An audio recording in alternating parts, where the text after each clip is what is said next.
Del Evangelio como me ha sido revelado. Capítulo 354. Jesús habla sobre el pan del cielo en la sinagoga de Cafarnaúm. La playa de Cafarnaúm bulle de gente que desembarca de una verdadera flotilla de barcas de todas las dimensiones. Y los primeros que echan pie a tierra se ponen a buscar entre la gente para ver si ven al Maestro, a un apóstol o al menos a un discípulo. Y van preguntando. Un hombre por fin responde: ¿Maestro? ¿Apóstoles? No, se han marchado después del sábado, enseguida, y no han vuelto. Pero volverán porque hay algunos discípulos. Acabo de hablar con uno de ellos. Debe ser un discípulo importante. Habla como Jairo. Ha ido hacia aquella casa que está entre los campos, costeando el mar. El hombre que ha preguntado hace extender la voz y todos se ponen en rápido movimiento hacia el lugar indicado. Pero recorridos unos 200 metros por la orilla, encuentran a todo un grupo de discípulos que vienen hacia Cafarnaúm, gesticulando animadamente. Los saludan y preguntan: ¿El Maestro dónde está? Los discípulos responden: Durante la noche, después del milagro, se ha marchado con los suyos con las barcas, atravesando el mar. Hemos visto las velas bajo el claror de la luna, en dirección a Dalmatura. Ah, claro, le hemos buscado en Magdala, en casa de María, y no estaba. De todas formas, nos lo podían haber dicho los pescadores de Magdala. No lo sabrían. Quizás había subido a los montes de Arbela a orar. Ya fue allí una vez el año pasado antes de la Pascua. Le encontré en esa ocasión por suma gracia del Señor a su pobre siervo, dice Esteban. ¿Pero no va a volver aquí? Ciertamente volverá. Nos debe despedir y darnos las indicaciones. ¿Pero qué queréis? Seguirle oyendo, seguirle, hacernos suyos. Ahora va a Jerusalén. Le encontraréis allí. Allí en la casa de Dios el Señor os hablará, si os conviene ir tras Él, porque debéis saber que si bien Él no rechaza a nadie, nosotros tenemos dentro aspectos que rechazan la luz, de forma que quien tenga tantos aspectos de estos, que no solo esté ya saturado, lo cual no sería un gran mal, porque Él es la luz y cuando nos hacemos lealmente suyos con voluntad decidida, su luz penetra en nosotros, venciendo a las tinieblas, sino que esté incluso unido a ellos como a la carne de nuestro cuerpo, y los estime como a la carne de su cuerpo. Entonces, éste conviene que se abstenga de venir, a menos que no se destruya para rehacerse de nuevo. Meditad, pues, sobre si tenéis en vosotros la fuerza de asumir un nuevo espíritu, un nuevo modo de pensar, un nuevo modo de querer. Y luego, si lo juzgáis conveniente, venid. Quiera el Altísimo que guió a Israel en su paso, guiaros a vosotros en este Pesac, a seguir la estela del Cordero, allende los desiertos, hacia la tierra eterna, hacia el reino de Dios, dice Esteban, hablando por todos sus compañeros. No, inmediatamente, inmediatamente. Nadie hace las cosas que él hace. Queremos seguirle, dice agitada la muchedumbre. Esteban expresa con una sonrisa muchas cosas. Abre los brazos y dice: porque os haya dado pan bueno y abundante, ¿queréis venir? ¿Creéis que os va a dar siempre solo eso? A los que le siguen les promete aquello que constituye su acervo: dolor, persecución, martirio. No rosas sino espinas, no caricias sino bofetadas, no pan sino piedras, están preparadas para los Cristos. Y diciendo esto no blasfemo, porque sus verdaderos fieles serán ungidos con el aceite santo, hecho con su gracia, generado con su sufrimiento. Nosotros seremos ungidos para ser víctimas en el altar y reyes en el cielo. ¿Y es que tienes celos? ¿No estás tú? Pues también queremos estar nosotros. El Maestro es de todos. Bien, Os lo decía porque os amo, y quiero que sepáis lo que significa ser discípulos, de forma que después no sea uno desertor. Vamos entonces todos juntos a esperarle a su casa. Se está empezando a poner el sol y comienza el sábado. Vendrá para pasarlo aquí antes de partir. Y se dirigen conversando a la ciudad. Muchos hacen preguntas a Esteban y a Hermas, que ha llegado también. Los israelitas ven a los dos con una luz especial por ser alumnos predilectos de Gamaliel. Muchos preguntan, ¿pero qué dice Gamaliel de él? Otros, ¿os ha dicho él que vinierais? Y otros, ¿no le ha dolido perderos? ¿Y el maestro, qué dice del gran rabí? Los dos pacientemente responden, Gamaliel habla de Jesús de Nazaret como del hombre más grande de Israel. ¿Más grande que Moisés? Dicen casi escandalizados. Dice que Moisés es uno de los muchos precursores del Cristo, pero que no es sino siervo suyo. Entonces, para Gamaliel es el Cristo. ¿Es eso lo que dice? Si dice eso, el rabí Gamaliel, la cosa está clara. Es el Cristo. No dice eso. Todavía no es capaz de creerlo, por desgracia para él. Pero dice que el Cristo está ya en la tierra porque habló con él hace muchos años. Y él, y el sabio Hillel, espera una señal que aquel Cristo le prometió para reconocerle. Dice Hermas, ¿pero por qué creyó que aquel era el Cristo? ¿Qué era lo que hacía? Yo tengo tantos años como Gamaliel y no he oído nunca que en nuestra tierra alguien hiciera las cosas que el Maestro hace. Si no se convence con estos milagros, ¿qué vio de milagroso en aquel Cristo para poder creer en él? Vio que estaba ungido con la sabiduría de Dios. Así dice, responde otra vez Hermas. ¿Y entonces qué es este para Gamaliel? El mayor de entre los hombres, maestro y precursor de Israel. Si pudiera decir, es el Cristo, quedaría salvada el alma sabia y justa de mi primer maestro, dice Esteban y termina. Y pido porque se cumpla esto, cueste lo que cueste. Y si no cree que es el Cristo, ¿por qué os ha dicho que vinierais? Nosotros queríamos venir. Nos ha dejado venir diciendo que estaba bien venir. Quizás para sacar informaciones y referírselas al Sanedrín, insinúa uno. ¿Qué dices? Gamaliel es una persona honesta. No espía al servicio de nadie, y menos al servicio de los enemigos de un inocente. Reacciona inmediatamente Esteban. Y tanto es su desdén, casi radiante, santamente indignado, que parece un arcángel. De todas formas, le habrá dolido perderos, dice otro. Sí y no. Como hombre que nos quería, sí. Como espíritu muy recto, no. Porque dijo, Él es más que yo, y más joven, por tanto podré cerrar los ojos en paz respecto a vuestro futuro, sabiendo que sois el maestro de los maestros. Y Jesús de Nazaret, ¿qué dice del gran rabí? Solo tiene para él palabras selectas. ¿No le tiene envidia? Dios no envidia, dice Hermas en tono severo. No hagas suposiciones sacrílegas. Pero para vosotros entonces es Dios. ¿Estáis seguros? Y los dos, a una sola voz, como de que estamos vivos en este momento. Y Esteban termina. Y os exhorto a que queráis creerlo también vosotros para obtener la verdadera vida, la vida eterna. Están otra vez en la playa, que se ha transformado en plaza. La atraviesan para ir a la casa, y en la puerta está Jesús acariciando a unos niños.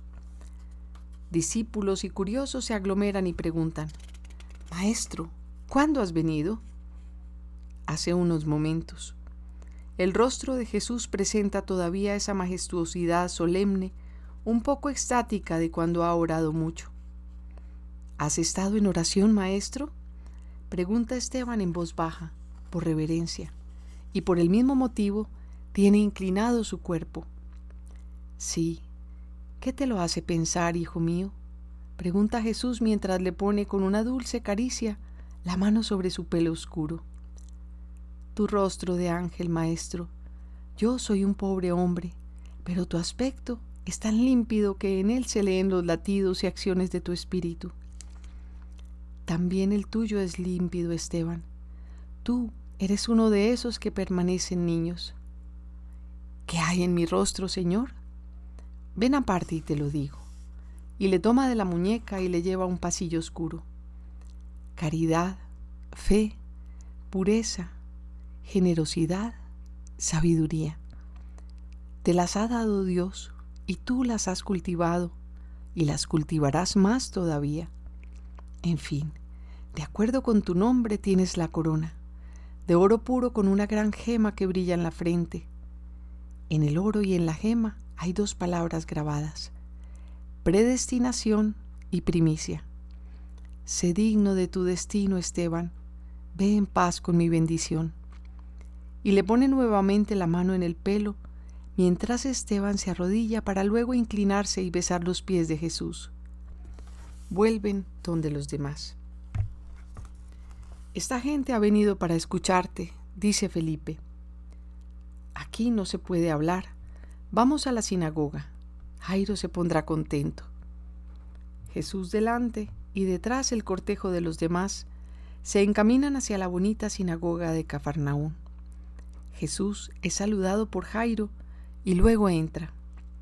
Ordena que todas las puertas queden abiertas para que los que no logren entrar puedan oírle desde la calle y la plaza, que están a los lados de la sinagoga.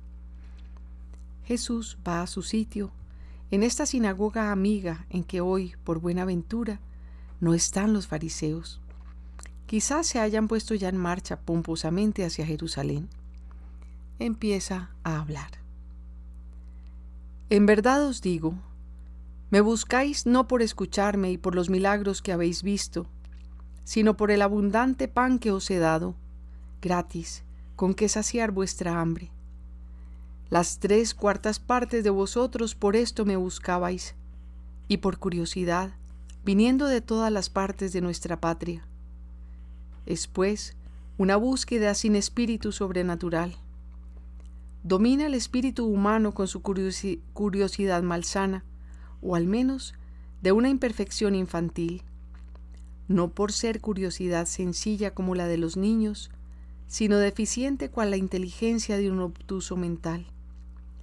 Y con la curiosidad quedan la sensualidad y el sentimiento viciado, la sensualidad que se esconde, sutil como el demonio de quien es hija, detrás de apariencias y en actos aparentemente buenos. El sentimiento viciado, que es simplemente una desviación morbosa del sentimiento y que, como todo aquello que es enfermedad, necesita drogas y tiende a ellas, drogas que no son el alimento sencillo, el buen pan, el agua buena, el aceite genuino, la leche pura, suficiente para vivir y vivir bien.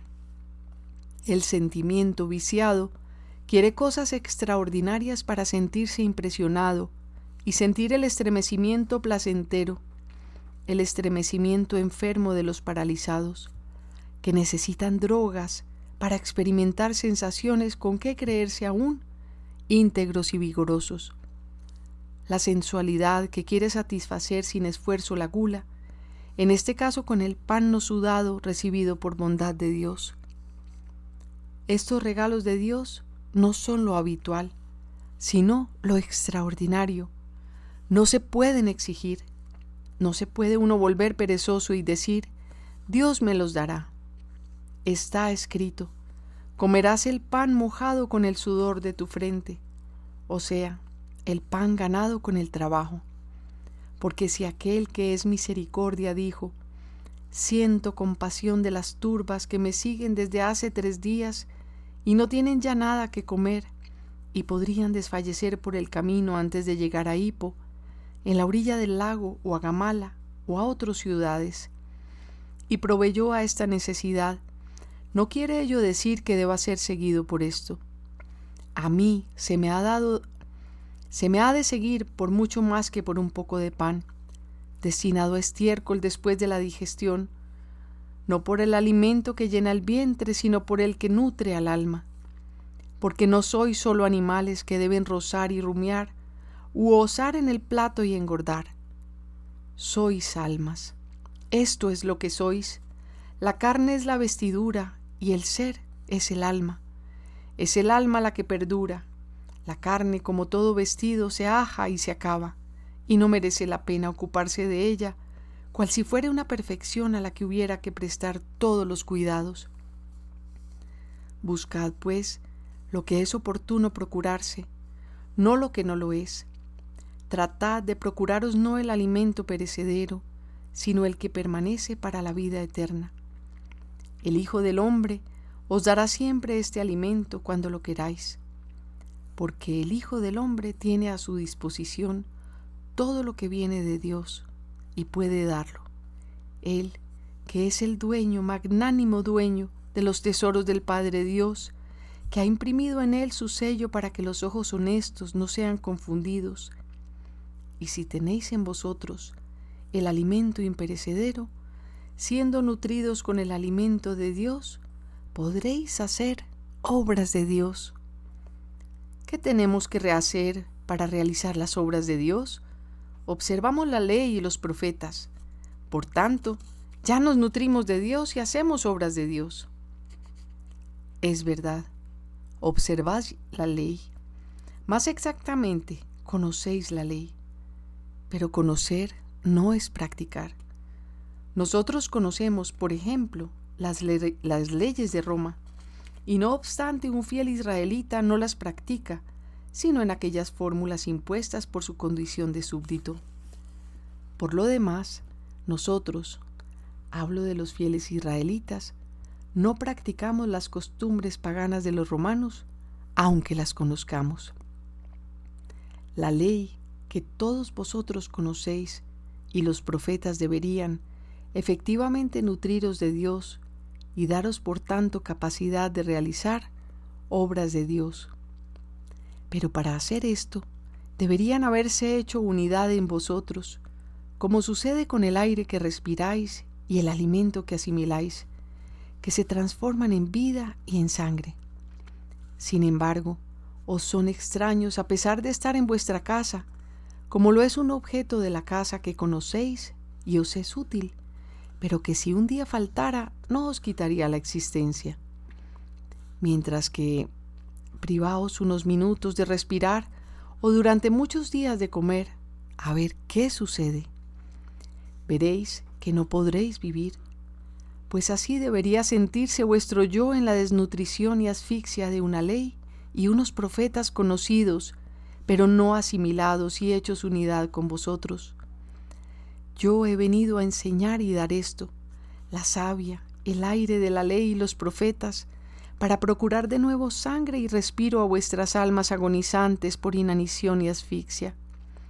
Sois semejantes a niños incapacitados por una enfermedad para distinguir aquello que puede nutriros.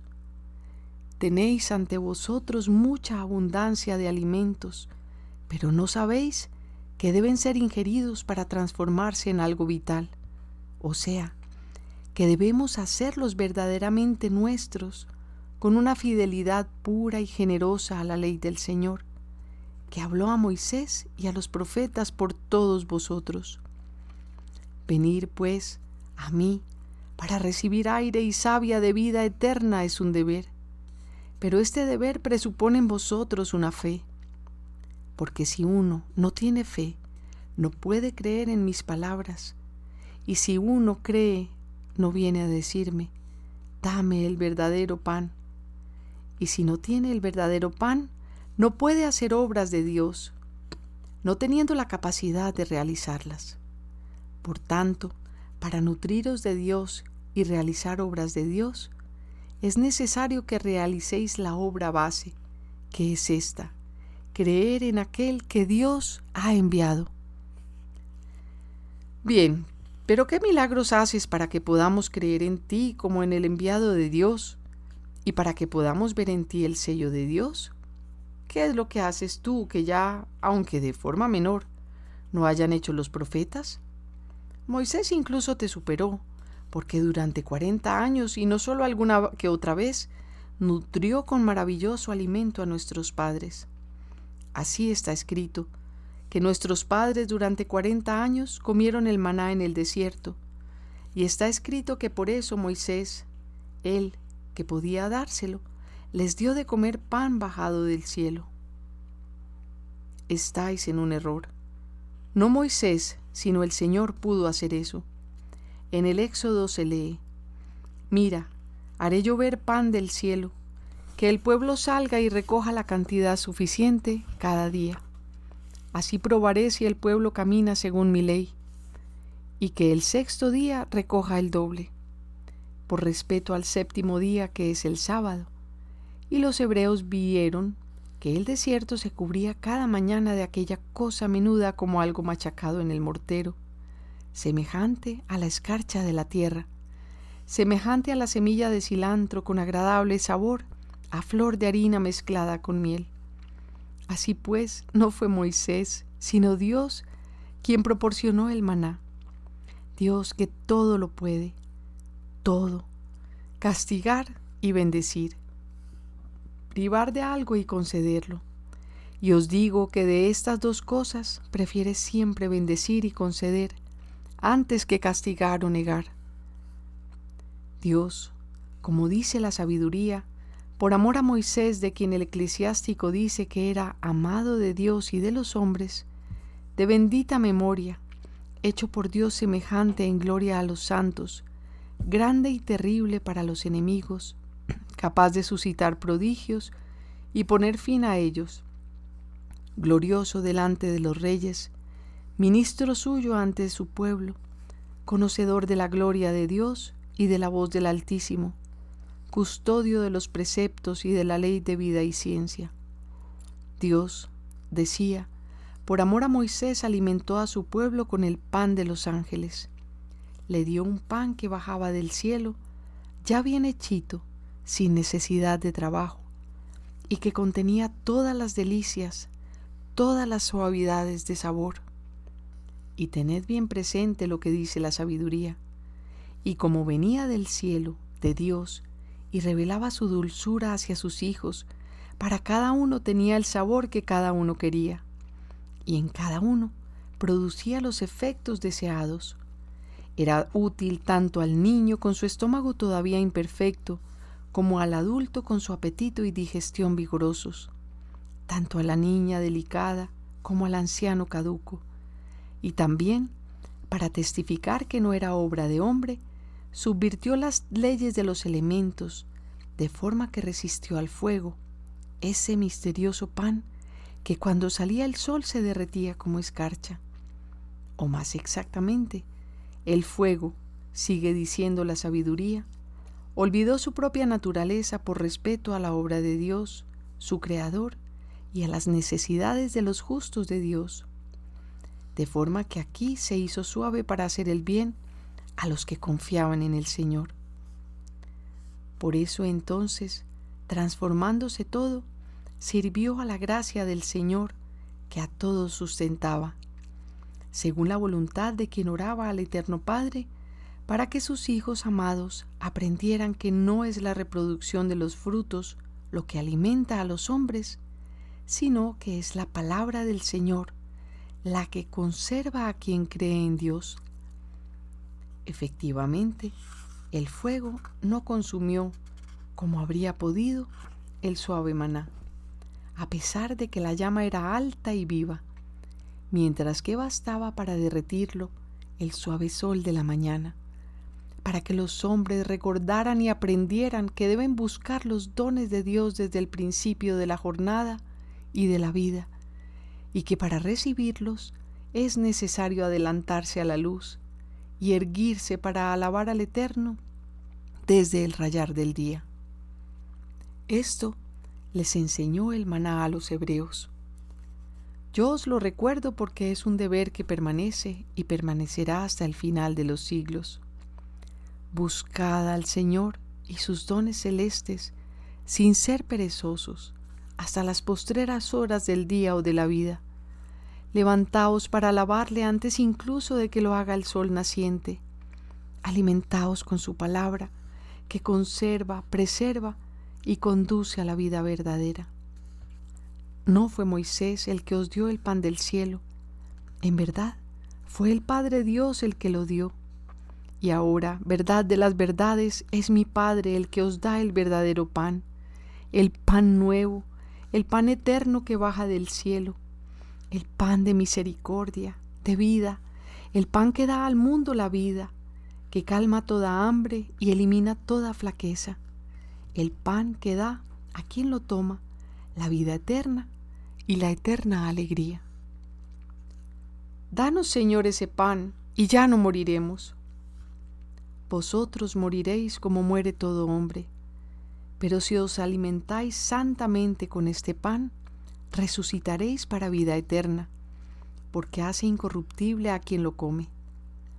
Respecto a dároslo, será dado a quienes se lo piden a mi Padre con puro corazón, recta intención y santa caridad.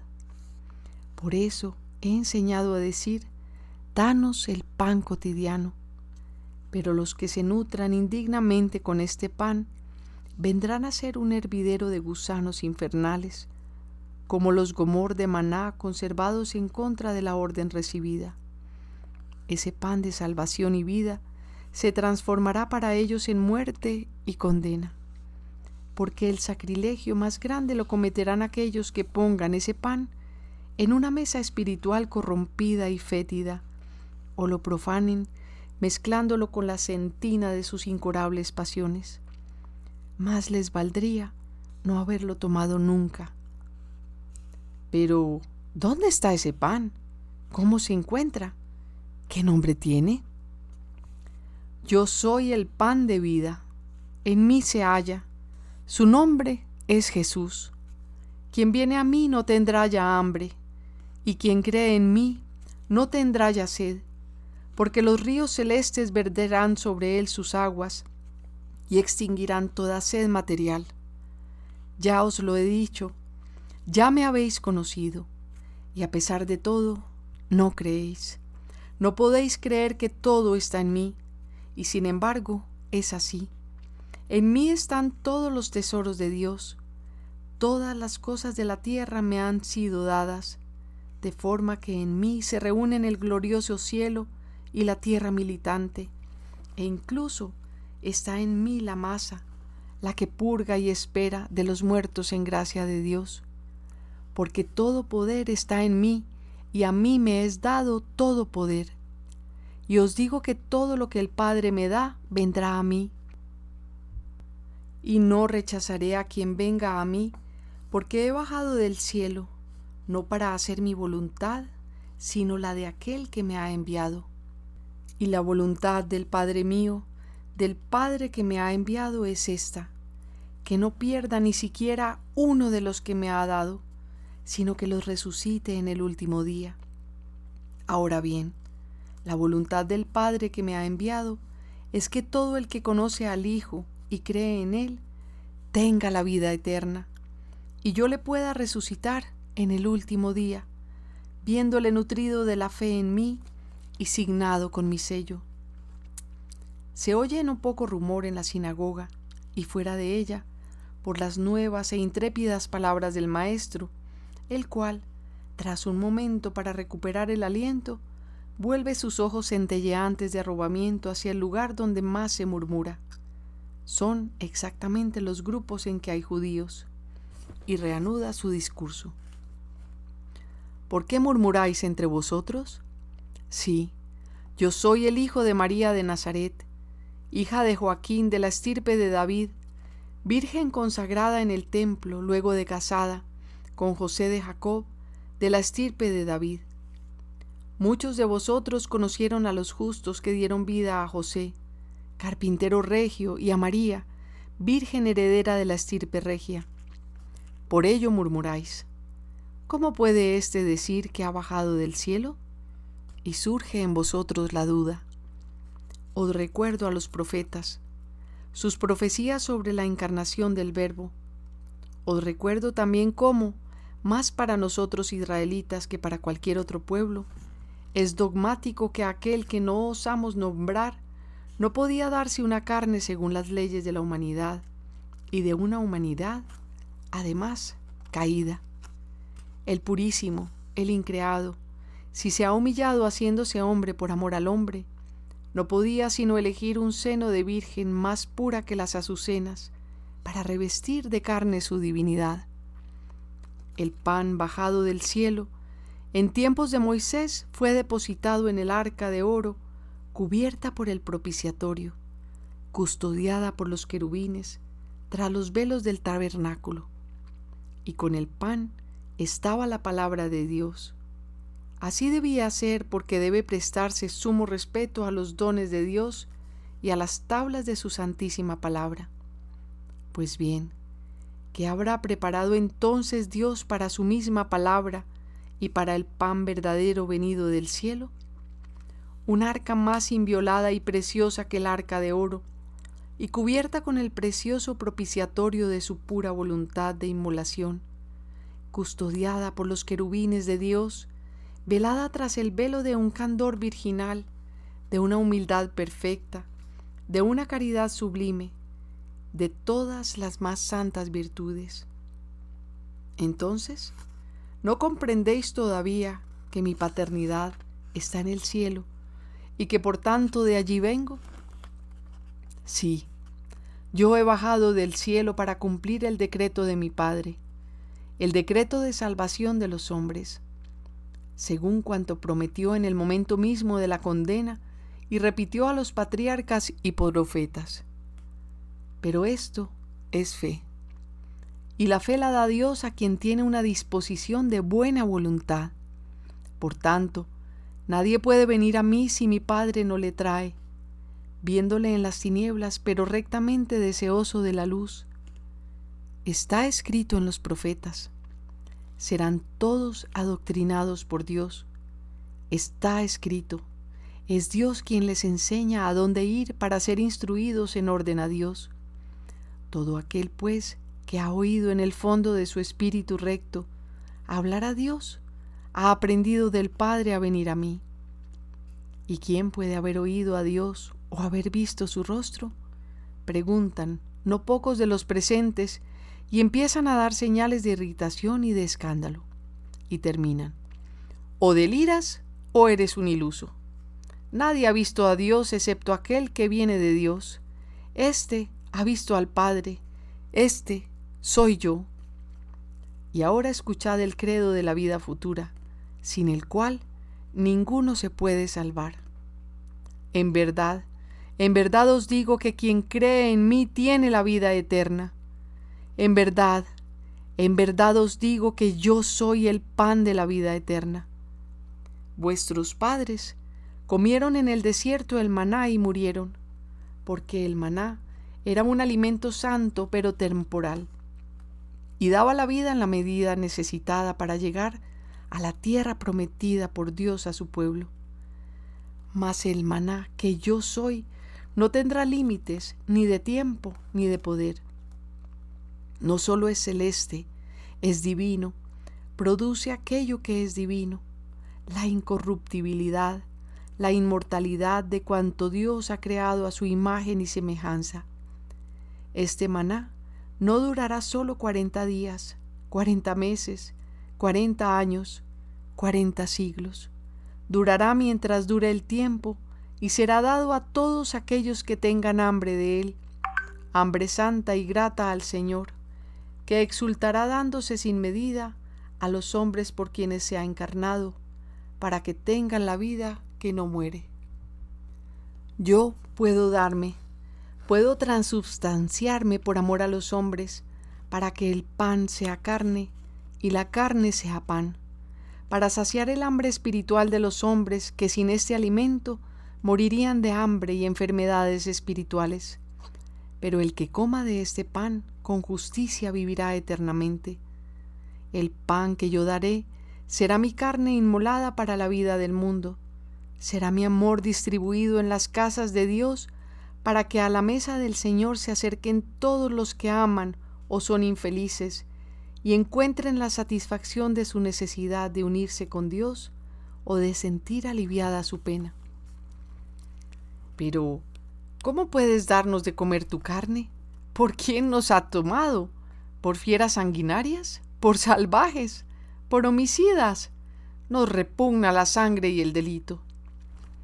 En verdad os digo que muchas veces el hombre es peor que una fiera, y que el pecado hace al hombre más que salvaje, que el orgullo provoca sed homicida, y que no a todos los presentes les repugnará ni la sangre ni el delito. Y también en el futuro el hombre será así, porque Satanás se pone ferino con la sensualidad y el orgullo. Por tanto, más necesidad que nunca tiene y tendrá el hombre de eliminar de sí los terribles gérmenes con la infusión del Santo. En verdad os digo que si no coméis la carne del Hijo del Hombre y no bebéis su sangre, no tendréis en vosotros la vida.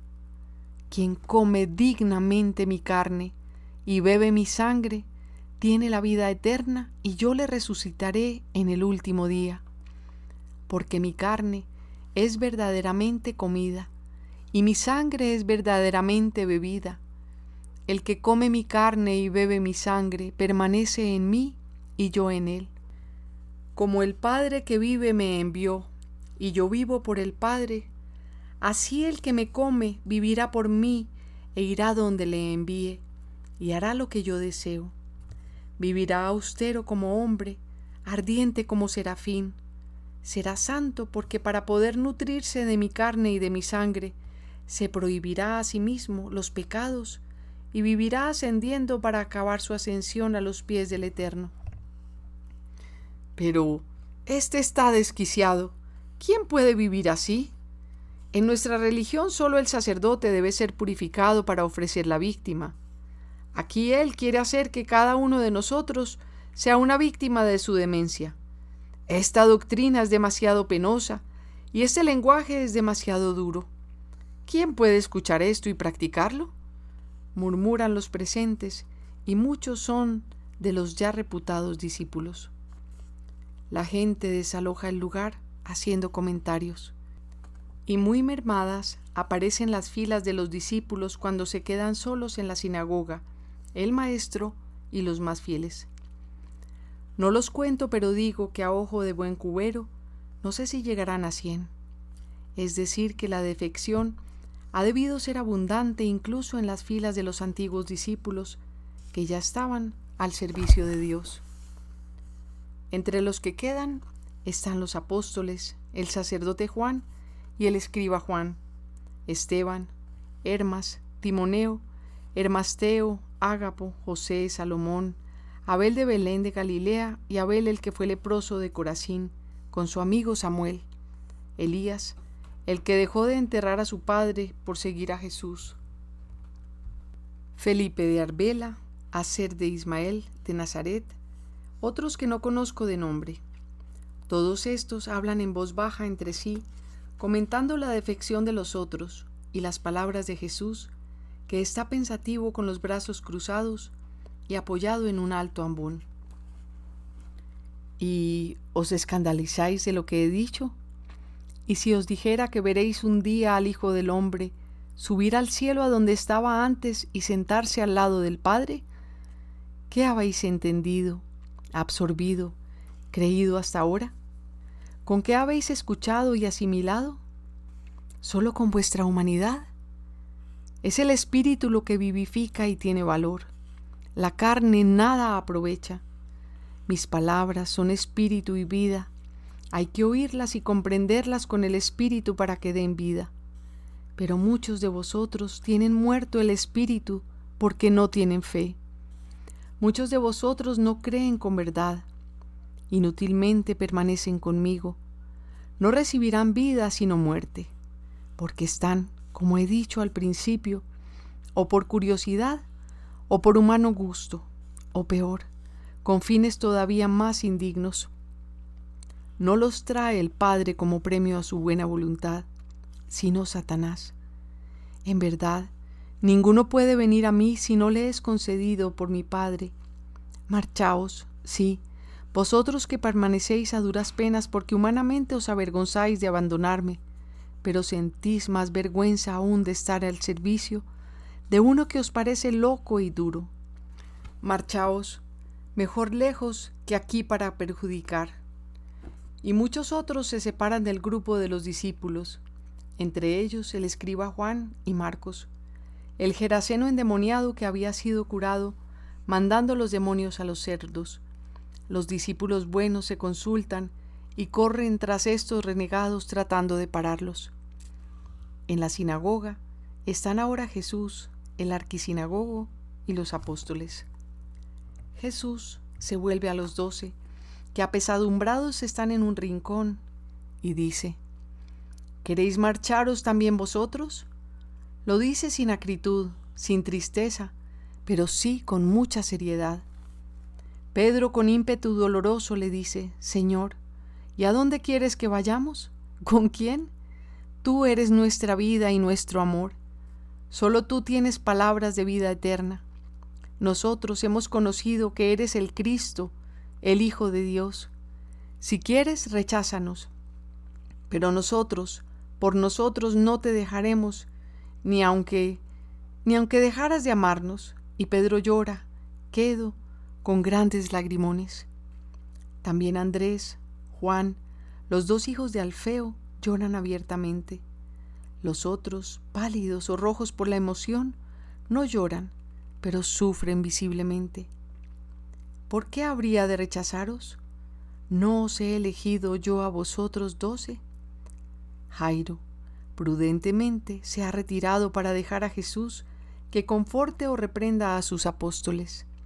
Jesús, notando su silencioso alejamiento, sentándose abatido, como si la revelación que hace le costase un esfuerzo superior a lo que puede hacer, cansado, disgustado, apenado, dice: y sin embargo, uno de vosotros es un demonio. La frase cae lenta, terrible en la sinagoga, en que la única cosa alegre es la luz de las muchas lámparas, y ninguno se atreve a decir nada. Pero se miran unos a otros con pávido horror, angustiosamente inquisitivos, y cada uno con un interrogante aún más angustioso e íntimo. Se examina a sí mismo. Pasa un tiempo en que ninguno se mueve. Jesús está ahí solo, en su asiento, con las manos cruzadas encima de las rodillas y la cara baja. La alza, en fin, y dice: Venid, ¿no me he vuelto leproso? ¿O creéis que lo sois? Entonces Juan corre adelante, se enrosca su cuello y dice: Contigo entonces en la lepra, mi único amor, contigo en la condena, contigo en la muerte, si crees que te espera eso. Y Pedro se arrastra hasta sus pies, los toma y los pone encima de sus hombros y dice, entre singultos: Aquí, aprieta, pisa, pero evita que piense que desconfías de tu Simón. Los otros, viendo que Jesús acaricia a los 2 primeros, se acercan y besan a Jesús en el vestido, en las manos, en el pelo. Solo Judas Iscariote osa besarle en la cara.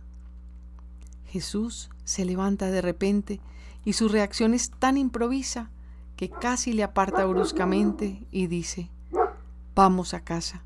Mañana por la noche partiremos con las barcas hacia Hippo.